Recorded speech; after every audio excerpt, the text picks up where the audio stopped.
Funny video and facts के लिए subscribe करें इट्स वायरल फैक्ट को। के लिए संशोधित दिशा निर्देश। एक पृष्ठभूमि पिछले 2 वर्षों में यह विश्व स्तर पर और साथ ही भारत में देखा गया है कि अधिकांश मामलों में कोविड-19 या तो स्पर्शोन्मुख हैं या बहुत हल्के लक्षण हैं। ऐसे मामले आमतौर पर ठीक हो जाते हैं न्यूनतम हस्तक्षेप और तदनुसार उचित चिकित्सा मार्गदर्शन के तहत घर पर प्रबंधित किया जा सकता है और निगरानी। इस प्रकार स्वास्थ्य और परिवार कल्याण मंत्रालय ने समय समय पर होम आइसोलेशन के लिए दिशा निर्देश जारी और अद्यतन किए हैं। चयन मानदंडों को स्पष्ट करने का समय, ऐसे रोगियों को सावधानियों का पालन करने की आवश्यकता है और उनके परिवारों, संकेतों की निगरानी और स्वास्थ्य सुविधाओं के लिए तत्काल रिपोर्टिंग की आवश्यकता है। वर्तमान दिशा निर्देश कोविड-19 रोगियों पर लागू होते हैं जिनका चिकित्सकीय मूल्यांकन किया गया है और कोविड-19 के हल्के स्पर्शोन्मुख मामलों के रूप में सौंपा गया। 2. स्पर्शोन्मुख मामले। कोविड-19 के हल्के मामले स्पर्शोन्मुख मामले प्रयोगशाला पुष्ट मामले हैं जो किसी भी लक्षण का अनुभव नहीं कर रहे हैं और कमरे की हवा में ऑक्सीजन संतृप्ति 93% से अधिक है।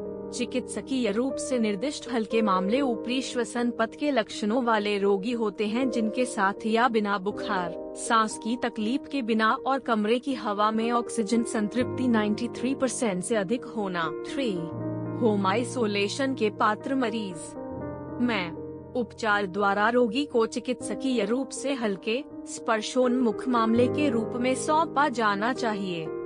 मेडिकल अधिकारी। इसके अलावा जिले उप में एक निर्दिष्ट नियंत्रण कक्ष संपर्क नंबर। उपक्रम के लिए उपयुक्त मार्गदर्शन प्राप्त करने के लिए परिवार को जिला स्तर प्रदान किया जाएगा। परीक्षण, नैदानिक प्रबंधन संबंधी मार्गदर्शन, अस्पताल के बिस्तर का असाइनमेंट यदि आवश्यक हो। द्वितीय, ऐसे मामलों में स्वलगाव के लिए और उनके आवास पर अपेक्षित सुविधा होनी चाहिए। पारिवारिक संपर्कों को संगरोध करना। 3. एक देखभाल करने वाला, आदर्श रूप से कोई ऐसा व्यक्ति जिसने अपना कोविड-19 टीकाकरण कार्यक्रम पूरा कर लिया हो 24 घंटे देखभाल प्रदान करने के लिए उपलब्ध होना चाहिए। देखभाल करने वाले और चिकित्सा अधिकारी के बीच संचार लिंक घर की पूरी अवधि के लिए एक पूर्वापेक्षा है। एकांत। 4. 60 वर्ष से अधिक आयु के बुजुर्ग रोगी और सहरुग्ण स्थितियों वाले जैसे उच्च रक्तचाप, मधुमेह, हृदय रोग, जीर्ण फेफड़े, यकृत गुर्दे की बीमारी, प्रमस्तिष्क संवहनी रोग आदि को उचित मूल्यांकन के बाद ही होम आइसोलेशन की अनुमति दी जाएगी। इलाज करते चिकित्सा अधिकारी। वे प्रतिरक्षा समझौता स्थिति से पीड़ित रोगी, HIV प्रत्यारोपण प्राप्तकर्ता, कैंसर चिकित्सा आदि घरेलू अलगाव के लिए अनुशंसित नहीं हैं और केवल घर की अनुमति दी जाएगी उपचार करने वाले चिकित्सा अधिकारी द्वारा उचित मूल्यांकन के बाद अलगाव। जबकि एक मरीज को होम आइसोलेशन की अनुमति है, परिवार के अन्य सभी सदस्यों सहित अन्य संपर्क होम क्वारंटाइन दिशा निर्देशों का पालन करेंगे। 4.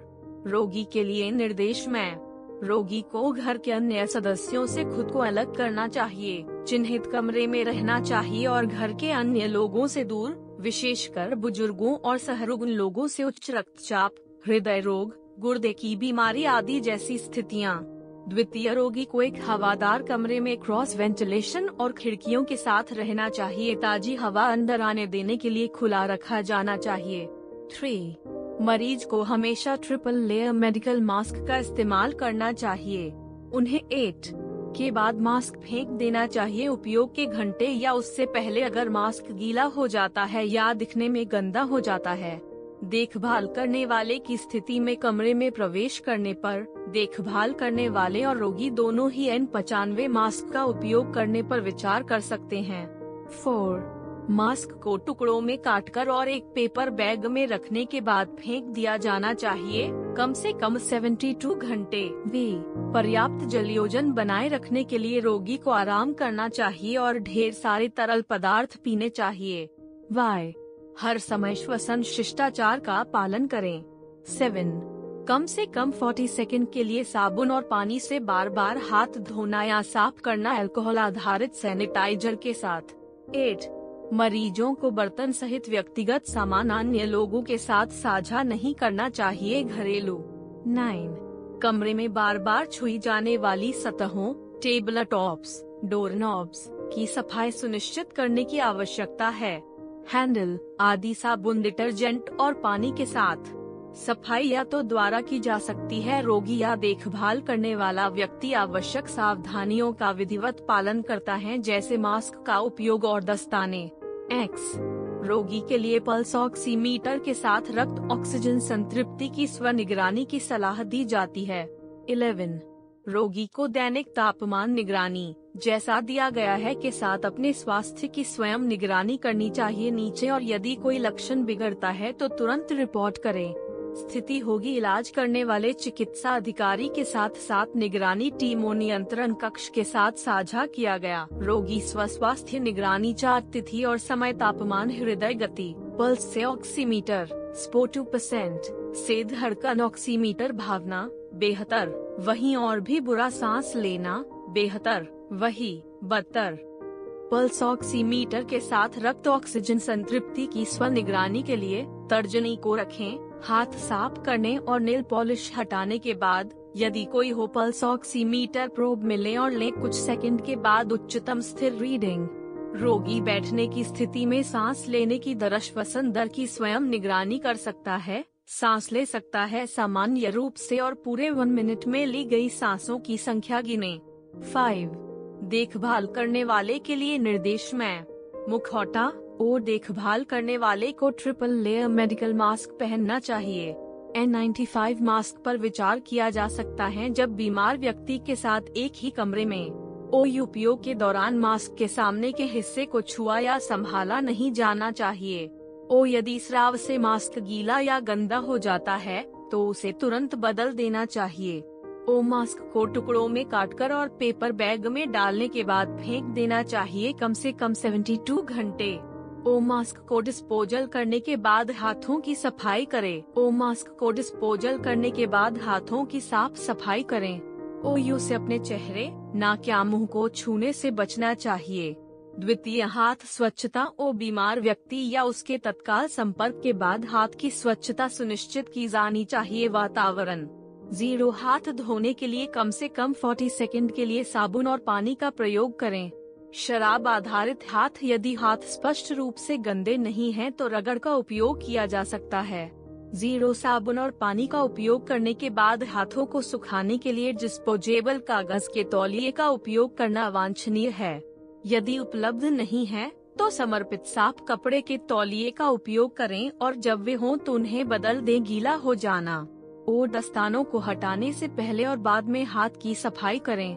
3 रोगी के वातावरण के प्रति एक्सपोजर और शरीर के तरल पदार्थ, श्वसन, लार सहित मौखिक स्राव के सीधे संपर्क से बचे। रोगी को संभालते समय डिस्पोजेबल दस्ताने का प्रयोग करें। उसके तत्काल वातावरण में संभावित रूप से दूषित वस्तुओं के संपर्क में आने से बचें। उदाहरण के लिए खाने के बर्तन, व्यंजन पे इस्तेमाल किए गए तौलिए या बिस्तर के लिनन को साझा करने से बचें और रोगी को उसके कमरे में भोजन उपलब्ध कराया जाना चाहिए।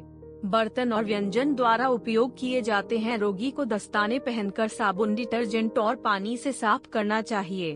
बर्तनों को उचित सफाई के बाद पुनः उपयोग किया जा सकता है और दस्तानों को उतारने या इस्तेमाल की गई वस्तुओं को संभालने के बाद हाथ साफ करें। ट्रिपल लेयर मेडिकल का प्रयोग करें। सतहों, कपड़ों या लिनन की सफाई या संभालते समय मास्क और डिस्पोजेबल दस्ताने रोगी द्वारा उपयोग किया जाता है और दस्तानों को हटाने से पहले और बाद में हाथ की सफाई करें। 4 बायोमेडिकल वेस्ट डिस्पोजल, सामान्य कचरे का प्रभावी और सुरक्षित निपटान जैसे कि डिस्पोजेबल आइटम, प्रयुक्त भोजन पैकेट, फलों के छिलके, इस्तेमाल की गई पानी की बोतलें, बचा हुआ भोजन, डिस्पोजेबल भोजन प्लेट आदि सुनिश्चित किया जाना चाहिए। उन्हें सौंपने के लिए सुरक्षित रूप से बंधे बैग में एकत्र किया जाना चाहिए। कचरा संग्रहकर्ता इसके अलावा इस्तेमाल किए गए मास्क, दस्ताने और ऊतक या रक्त, शरीर से दूषित स्वाब, कोविड-19 रोगियों के तरल पदार्थ जिनमें प्रयुक्त सीरिंज, दवाएं आदि शामिल हैं, का उपचार किया जाना चाहिए बायोमेडिकल कचरे के रूप में और उसी के अनुसार पीले बैग में इकट्ठा करके निपटाया जाता है और कचरा कलेक्टर को अलग से सौंप दिया ताकि आगे के प्रसार को रोका जा सके। घर और समुदाय के भीतर संक्रमण नहीं तो इन्हें डालकर निस्तारित किया जा सकता है। उन्हें उपयुक्त गहरे दफन गड्ढों में रखा गया है जो कि पहुंच को रोकने के लिए पर्याप्त गहरे हैं। कृंतकों या कुत्तों आदि सेक्स होम आइसोलेशन में हल्के स्पर्शोन्मुख रोग वाले रोगियों का उपचार में मरीजों को इलाज करने वाले चिकित्सा अधिकारी के साथ संचार में होना चाहिए और तुरंत रिपोर्ट करना चाहिए किसी भी प्रकार की गिरावट की स्थिति में। द्वितीय, रोगी को परामर्श के बाद अन्य सहरुग्णता बीमारी के लिए दवाएं जारी रखनी चाहिए। उपचार कर रहे चिकित्सा अधिकारी। 3. रोगी जिला राज्य द्वारा उपलब्ध कराए गए टेली परामर्श प्लेटफॉर्म का उपयोग कर सकते हैं। ई संजीवनी टेली परामर्श मंच सहित प्रशासन उपलब्ध है। https://isanjeevaniopal.in/। 4. मरीजों को बुखार, बहती नाक और खांसी के लिए रोग सूचक प्रबंधन का पालन करना चाहिए जैसे वारंट। वे मरीज गर्म पानी से गरारे कर सकते हैं या दिन में 3 बार भाप से सांस ले सकते हैं। वाई यदि टैब की अधिकतम खुराक से बुखार को नियंत्रित नहीं किया जाता है। पैरासीटामोल 650 मिलीग्राम 4 बार एक दिन। उपचार करने वाले चिकित्सक से परामर्श करें। 7. गैर प्रामाणिक और गैर सबूत का उल्लेख करते हुए सोशल मीडिया के माध्यम से चल रही जानकारी आधारित उपचार प्रोटोकॉल मरीजों को नुकसान पहुंचा सकते हैं। दहशत पैदा करने वाली गलत सूचना और बारी बारी से ऐसे परीक्षण और उपचार करना जिनकी आवश्यकता नहीं है से बचना चाहिए। वेबसाइट पर उपलब्ध स्पर्शोन्मुख हल्के रोगियों के लिए नैदानिक प्रबंधन प्रोटोकॉल स्वास्थ्य और परिवार कल्याण मंत्रालय https://www.ecmr.gov.in/pdf/covid_covid_2crore30,92,021 PDF मामले के प्रबंधन में सहायता के लिए उपचार करने वाले चिकित्सा अधिकारी द्वारा संदर्भित किया जा सकता है। 8. स्वदवा, रक्त जांच या छाती एक्सरे जैसी रेडियोलॉजिकल इमेजिंग के लिए जल्दबाजी न करें या आपके इलाज करने वाले चिकित्सा अधिकारी के परामर्श के बिना छाती का सीटी स्कैन। 9. हल्के रोग में स्टेरॉइड का संकेत नहीं दिया जाता है और इसे स्वप्रशासित नहीं किया जाना चाहिए। अति प्रयोग और स्टेरॉइड के अनुचित उपयोग से अतिरिक्त जटिलताएं हो सकती हैं। X. विशिष्ट स्थिति के अनुसार प्रत्येक रोगी के उपचार की व्यक्तिगत रूप से निगरानी की जानी चाहिए। संबंधित रोगी और इसलिए नुस्खे के सामान्य साझाकरण से बचा जाएगा। 11. ऑक्सीजन संतृप्ति गिरने या सांस की तकलीफ के मामले में व्यक्ति को अस्पताल की आवश्यकता हो सकती है। प्रवेश और उनके इलाज करने वाले चिकित्सक के तत्काल परामर्श की तलाश करेंगे। अधिकारी निगरानी दल नियंत्रण कक्ष। 7. चिकित्सा की तलाश कब करें? रोगी देखभालकर्ता उनके स्वास्थ्य की निगरानी करते रहेंगे। तत्काल चिकित्सा ध्यान देना चाहिए। अगर गंभीर लक्षण या लक्षण विकसित होते हैं तो मांग की जाती है। इनमें शामिल हो सकते हैं अनसुलझे उच्च ग्रेड बुखार, 3 दिनों से अधिक के लिए 100 डिग्री फ़ारेनहाइट से अधिक, द्वितीय सांस लेने में कष्ट। 3. ऑक्सीजन संतृप्ति में डुबकी, SPO 293% कमरे की हवा पर 1 घंटे के भीतर कम से कम 3 रीडिंग या श्वसन दर greater than 24/minute 4. सीने में लगातार दर्द, दबाव। वे मानसिक भ्रम या उत्तेजित करने में असमर्थता। वाई गंभीर थकान और माइल्ड। होम आइसोलेशन के दौरान रोगी की निगरानी राज्य स्वास्थ्य प्राधिकरण के समग्र पर्यवेक्षण में संबंधित जिला प्रशासन होम आइसोलेशन के तहत मरीज की निगरानी के लिए जिम्मेदार होगा। 8.1 जमीनी स्तर की निगरानी टीमों की जिम्मेदारी। निगरानी दल, NAM, स्वच्छता निरीक्षक, MPHW आदि इसके लिए जिम्मेदार होंगे। रोगी का प्रारंभिक मूल्यांकन और क्या घर के लिए आवश्यक सुविधाएं हैं। एकांत। द्वितीय स्वास्थ्य कार्यकर्ता को रोगी से प्रतिदिन व्यक्तिगत रूप से या अधिक संपर्क करना चाहिए। टेलीफोन, मोबाइल और तापमान, नाड़ी, ऑक्सीजन संतृप्ति का विवरण प्राप्त करें। रोगियों का समग्र स्वास्थ्य और लक्षणों का बिगड़ना। 3. निगरानी दल रोगी देखभाल करने वाले को होम आइसोलेशन किट प्रदान कर सकता है। राज्य सरकार की नीति। किट में मास्क, हैंड सैनिटाइजर, स्थानीय में रोगियों और परिवार के सदस्यों को शिक्षित करने के लिए एक विस्तृत पत्रक के साथ पैरासिटामोल भाषा हिंदी। 4. यदि संकेत लक्षणों के बिगड़ने और या ऑक्सीजन संतृप्ति में गिरावट की सूचना मिलती है तो निगरानी दल रोगी का पुनर्मूल्यांकन करेगा और नियंत्रण कक्ष को स्थानांतरित करने के लिए सूचित करेगा। रोगी को अस्पताल। निगरानी दल रोगी को बीमारी के बारे में शिक्षा भी देगा, इसकी लक्षण, चेतावनी के संकेत, कोविड उपयुक्त व्यवहार और सभी के लिए टीकाकरण की आवश्यकता। पात्र सदस्य। 8.2 जिला उप जिला नियंत्रण कक्ष की जिम्मेदारी।